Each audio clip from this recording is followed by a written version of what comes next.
დინარაძემ თანამდებობა დატოვა და პოლიტიკიდან წავიდა. ჩემთვის ეს 10 წელი იყო შრომის, სამშობლოს ერთგულებისა და მეგობრებთან ერთად დიდი საქვეყნო საქმის კეთების 10 წელი, თქვა მან ცოტა ხნის წინ გამართულ ბრიფინგზე.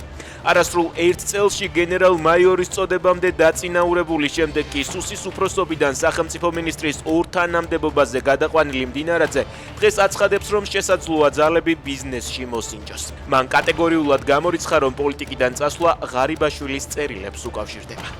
არა ოკუპაციას და ფაქტობრივ ანექსიას დღეს მოქალაქეთა გაერთიანება ანტი-ანექსიური პლატფორმა დაფუძნდა. მისი მთავარი მიზანი საქართველოს ტერიტორიული მთლიანობისა და სუვერენიტეტის დაცვა, რუსეთის ოკუპაციისა და ანექსიის წინააღმდეგ სამართლებრივი და საერთაშორისო მექანიზმების გამოყენება და ოკუპირებულ ტერიტორიებზე დაზარალებული ადამიანების უფლებების დაცვა იქნება. სანქტ-პეტერბურგში რუსი ვიცე-პოლკოვნიკის ავტომობილი აფეთქდა. რუსული მედიის ინფორმაციით სამხედრო ადგილზე დაიღუპა, მისი მეუღლე კი რეანიმაციაში გადაიყვანეს. წინასწარი ინფორმაციით ხელნაკეთი ასაფეთქებელი მოწყობილობა მანქანის დაძვრისას ამოქმედდა. რუსებმა დრონებითა და ბალისტიკური რაკეტებით დაარტყეს კრიტიკულ ინფრასტრუქტურას პოლტავის, სუმისა და ხერსონის ოლქებში, დაბომბეს საცხოვრებელი სახლები, არის მსხვერპლი. სამოქალაქო ინფრასტრუქტურაზე ოკუპანტების მორიგი თავდასხმის შესახებ ზელენსკი წერს.